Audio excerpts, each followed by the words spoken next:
You're basically allowed to rape women in Saudi Arabia. And a lot of these folks are running around Germany, and the left thinks it's cute. They're actually, the mayors are saying, don't wear short skirts, you know, it's your fault.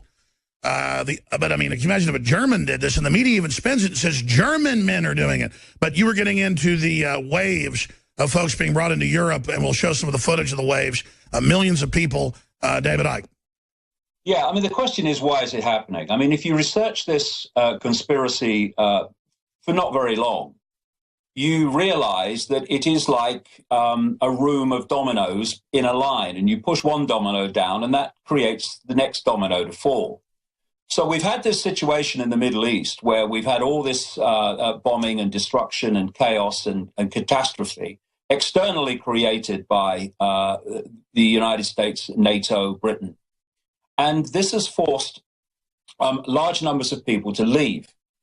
And this wave into Europe has of genuine people who deserve our help because of the situation that the West has put them in, has been joined by vast numbers of other people who are not refugees but are seeking to get into Europe. And it's being allowed to happen for this reason. And it's been long planned for this reason. They want a world government, a world central bank, world army, and world currency, etc. And under the world government, they want these super states. They want the European Union, of course, the American Union, the Pacific Union, all these super states under the world government. And these super states are designed not to be countries any longer, but to be broken up into regions, subordinate regions that are easy to control. You've talked about this in relation to the United States and North America, and it's planned for the world. Now, the biggest resistance to the breakup and ending of sovereignty is a sense of national identity, a sense of distinct culture. And what is happening, and has been happening for a long time, I mean, that's just before I mention this, it came out a few years ago that during the Blair administration, came out in documents and insiders speaking out, that they had set out to allow unfettered immigration into Britain, not to help the immigrants. They were pawns in the game, though they didn't realize it. But to, quote, change the face of British society to a point where it would never go back to what it was before. Well, that's Peter Sutherland. He even wrote in the BBC that Europeans are bad and this is to end Europeans being homogenous for balkanization purposes. This is all connected. Now, look at Europe, Alex, and you'll look at a country that has an enormously strong sense of its culture, sense of itself, sense of its uniqueness, sense of its history. And what you're looking at is Germany. And the resistance to the end of Germany, which they want down the line, and the end of the German culture would be absolutely massive if they knew that was going on. And the idea is, not just in Germany, but that's why Germany has been really picked out in this, what's happening. Stay there. This is Key, sir. You're absolutely on target. Amazing info, DavidIcke.com. The new book, you can find it there. This is it. Germany runs, basically, and funds all of the EU now. The EU was always designed, in their own words, to implode Europe once it got control and then fold it into a larger world government. By the way, we did a historic big interview with Louis Farrakhan 2 days ago. We'll give you details at the bottom of the hour, detailing when that's going to be released. It will be a big newsmaker. Farrakhan said, quote, he's changed in the interview, too. It's big. But a lot of people are really reassessing things happening in the world, because everybody can feel that huge change is upon us, some of it good, some of it bad. But if good people don't get involved, evil will triumph in this time of change. David Icke was getting into the fact, really deep stuff that's so on target from my research about why they're flooding Europe. Destroy the sovereignty of the countries. They're even telling them the soccer teams can't be named after countries anymore because nationalism itself's bad. Then you bring in groups to break up the country, make it all about ethnic stuff, the opposite of multiculturalism, and then annex the Middle East in the name of controlling the migrant floods and invade more countries. Now, David Icke just went over all that. What comes next after that, David Icke? Well, I think the other point I want to make is that people have been taken aback, not least Germans, at what Chancellor Merkel was doing. When this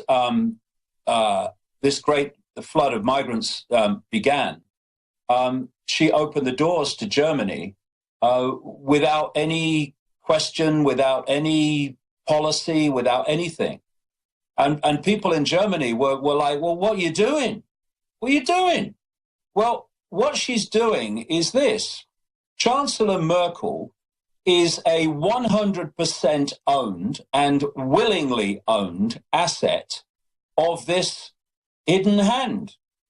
And the reason that she's done what she's done is because the agenda demanded it.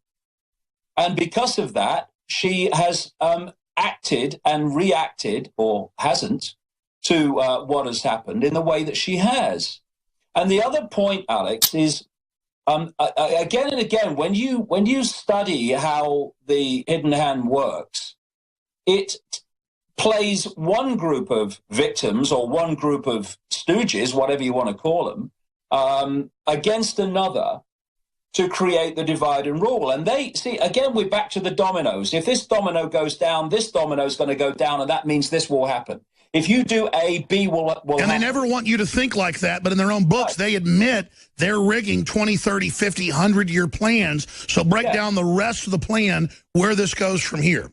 Well, exactly. And so the other point of the migration is they know that certain things are going to happen, because if you get a large number of people into any other, from one culture into another, then you're going to have some very nice people and you're going to have some very unnice people. That's what happens. And as things happen, and we're seeing some of them now, that the hidden hand knew would happen, you're obviously going to get an angry reaction from the population, the German population, and you're going to create conflict, you're going to create resentment, and you're going to create divide and rule conflict in Europe between those who are coming in and those that are already there. And some of the decent people in both groups are going to be caught up in the crossfire. And so the more chaos you can have, order ab chaos, order out of chaos, and the more you can break down a sense of culture, a sense of unique culture, that together justifies a number of things. It justifies a police state to stop the conflict. That's my next point. Let me interject this, David Icke, because I want you to continue, but this is so important. It's where I was going next. They don't want us to ever think about connecting dots or dominoes, because if we ever have common sense, it's over. They bring in the radical Muslims, they let them attack, and then they say, we're going to take your free speech away across Europe because this happened, and arrest nationalists and arrest Le Pen in a response to them bringing them in, and the same European governments backed destabilizing the Middle East and are involved. So at every level, they're doing it. And then now they bring even more groups. And as we said, when they gave them thousands of Stinger missiles a few years ago, they have articles now in the London Independent going, oh, now they have Stinger missiles from the West, but then it talks about how they're fixing some of the old ones and might make them work. I love that one. Yeah. That one. As the cover story for them now shooting down the airliners. I mean, they're literally running it all. Our governments are, and they never get in trouble because none of the media will point out how ridiculous it is. David Icke, sorry, I'm ranting. It's a script, and you know, there are some journalists who are manipulating in full knowledge of what they're doing, but they're the minority. We're back to the program again. If you don't see how the dots connect, you don't see how the dominoes fall onto the next domino. You can't see that it is pre-planned and has been planned to play out like this for a very, very long time. And you're a journalist, all you can see is dots. You can't see pictures. Let me expand on that. I've got to interrupt because it's so key. You're absolutely right. I got up this morning, saw the headline, and instantly knew that it was a cover story for the thousands of missiles and that it would talk about them repairing the ones the West gave them. So they make the story about repairing them and make it look like they developed Stinger missiles. But then you read the third paragraph, it admits they've given them the Stinger missiles. I mean, but I didn't even need to read it. I'm so just like you. I'm so used to their lies. I see the headline and I know what the spin's going to be. That's not being a conspiracy theorist. It's knowing how they operate. Go ahead, sir. Yeah, well, of course, the biggest problem is the coincidence theorist. That's the worst one. It's all a coincidence. I mean, it's a head shaker. But we're back to the lie and the truth. So you've got the lie narrative for what's happening, and you've got to suppress the truth narrative. And this is why the man-child, who is Mark Zuckerberg, and this outrageously censorship-laden organization, Facebook, was caught on a live mic at the UN with who? Merkel. Chancellor Merkel, talking about suppressing posts that are saying what's happening in Germany because it doesn't fit the narrative. This is the whole point. So if you're Google or your Facebook or any of these organizations who are all strands in the web, ultimately, I mean, if Mark Zuckerberg is the one running Facebook, ultimately, then I live in a bloody igloo. And so you're seeing this suppression of anything that, I mean, many things censored by Facebook, including a posting of a story about Sandy Hook. And it's because if you're challenging the official narrative, you're challenging the lie on which the transformation of society is being justified. This is what's happening, and people should realize this. If it's in the mainstream, it's almost certainly a lie, even though the journalists themselves might not know because they're so ignorant of what's going on. And if things are being censored by Facebook, it's not out of, I mean, when you see some of the things that happen on social media and that are posted, the idea that it's to protect the sensibilities of Facebook. No, it's key stuff. Like when I interviewed Navy SEAL families, like within weeks of Benghazi and other things, when I interview key people breaking stuff, it just gets censored and blocked. They're definitely blocking key info that exposes their agenda, as you just said, David. And it's and that just shows you where the power is. They are terrified of the truth. And so what we need to do is keep banging it out there. That's why I'm going on this World Speaking Tour starting later this year, and it's open-ended. I am going to give every fiber of my being and do everything possible in the next, well, beyond, but certainly in the next 3 years, because this is the eye of the storm. This is the eye of the hurricane. These are the 3 years when we can start to make fundamental impacts upon this agenda so that the house of cards that it is will fall, because it's a house of cards because A, it's based on lies, and B, it's based on a programmed population. Once the people start to break out of what I call phantom self and start to see beyond it, start to realize it's a program and they've been programmed and their perception of everything has actually been downloaded so that they'll see the world the way that the agenda demands. Once they start to connect the dots and see that actually it's not all random, it's all connected, then the house of cards starts to fall, because although it seems so powerful and all-powerful, it ain't, because it's based on being secret and it's based on the public being asleep. We put those two things right, and the house of cards will fall. David, we've got a few minutes left here. I'm going to skip this network break because this is so important today to go over all this information. Undoubtedly, the point of emergence when the whole program starts coming out in the open has really begun in the last year. It's accelerating exponentially. I look at the acceleration. It's going to be crazy within 10, 12, 14 months, obviously. But Newtonian physics is accurate in this plane of existence that for every action, there's an opposite, and equal a reaction, basically, or equal and opposite reaction.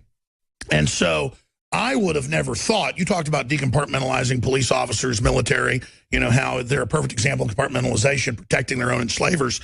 But particularly, as you said, people on the inside going public, in media, in government, in the military, in the police, because they really see how evil it is. And because you and I and countless others have helped decompartmentalize them, that's really going to give the system a problem. But then I read white papers that are public, and the globalists admit, oh, we're just going to automation and technocracy. They believe that's their holy grail, where everything's going to be robots, everything's going to be automated, everything's going to be smart meters, self-driving cars, self-controlled, guns, where you don't have a choice.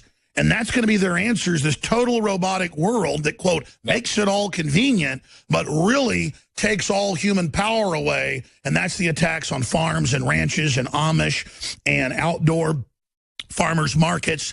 I'm really getting to the point of it's true, but we can't just be hippies. We've got to have people that are on the land. We've got to fight in the cities politically, but we've got to work and at least support people that are on the land and vote with our money to never support big globalist operations and literally keep our children with other like-minded people and understand we are in an occupied planet. I mean, it's like childhood's end. I'm not saying it's aliens. I mean, you're saying it's interdimensional, whatever. Probably, I mean, it's just so obvious. It's out to destroy us. It's anti-human. Archetype, whatever, it's evil aliens want to get us. I mean, I'm not saying that, you're saying that. The point is that it doesn't matter. It's the same thing. They want to abort planet Earth. They want to play God. They want everything ugly. They want to mutate every species. They might as well be, whatever from the ninth dimension because they're that anti-human. The elites say they're a new species. They say they're splitting off from us. They say, I don't believe in God, but I'm about to become God, if you're Ray Kurzweil. This is their big conferences. I know rich billionaires, as I'm sure you do. I know powerful Hollywood people, and they've come to me. In fact, I want to look at the camera and tell the viewers this and go back to David Icke. Right. Well, crikey, I could talk for hours now. What we're looking at is what I've called for years now the Hunger Games Society, where you've got a tiny elite of less than 1% that control everything, all politics, all government, all money, etc., world army. And you have a mass population that survive in servitude and in deprivation and in slavery. And I'm talking about people who this minute might call themselves well off and it doesn't affect me. And in between those two is the strata of the police state, which is there to mercilessly, this is why they're recruiting more and more psychopaths, to mercilessly impose the will of the less than 1% upon the mass of human slaves. And a key part of this is the assimilation. And you've brought up the topic, transhumanism. Transhumanism, if you listen to people like Kurzweil, you are told that transhumanism, putting technology inside the body, what they're calling implantables, will make us superhuman. No, it won't. It will make us super robots. It will make us super subhuman. And so what is happening, and I go into this in The Phantom Self in some detail, and the chapter I write about this, I think, is the most important chapter I've ever written in any book. We're seeing what I call the totalitarian tiptoe of assimilating human minds into technology. It's one major stepping stone to this is what is now a global addiction to smartphone technology, where we're losing the young generation to. They admit it's rewiring the brain damaging. Yeah, exactly. I go into this in the book, and this is absolutely what is happening. It's rewiring the brain. It's dumbing down the brain. And there's perfect peer pressure to have social friends. They've got to be on it. So the human element lures you in to the dehumanization. Yeah. But it's an addiction. If you are an alcoholic, who controls you? The alcohol. If you're a drug addict, who's the controller? The drug. If you are an addict of technology, who controls you? The technology. That's right. This is bringing the humans in and technology together. And they went from smartphones and they've now gone to what they call wearables. These are the Bluetooth in the ear. These are the Google Glass, and these are the Apple Watches. And the next stage, and they're pushing this along faster and faster because they have to get this done before enough people awaken to bring And by the way, sir, as you said it before they admitted it, they admit it's to take over our consciousness. It's basically a Holocaust. It's basically genocide. They say humans are crap. This new merger will be God. They're announcing they're going to end our world, and we're just sitting here with our thumbs in our you-know-whats. Well, we're probably on the smartphone. Well, I'm not, but a lot of people are on the smartphone while it's all happening.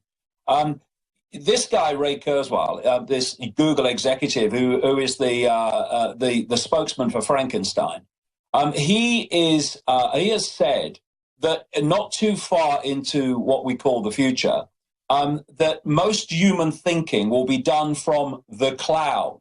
And what he's referring to, although he won't tell you, of course, for obvious reasons, is something I've been writing about in the books for years. That is childhood's end. That is the MI6 writer. He admitted that was an allegory for the real plan to put us into a collective computer mind where we all die and join the Evermind. I can't believe what a cult of freaks these are, David. But that's what we're looking at is what I've been writing about for years, what I call the technological sub-reality. That's what he's calling the cloud. It's a Wi-Fi, if you like, a massive Wi-Fi cloud, a massive Wi-Fi technological sub-reality in the region of the planet that humans live in, which will It's a new dimension. It's an admitted new dimension where we can go and live in a false reality that also encroaches on the third dimension and gobbles up all of our data to cheat us and screw us and control us. It's literally a cloud of demonic locusts.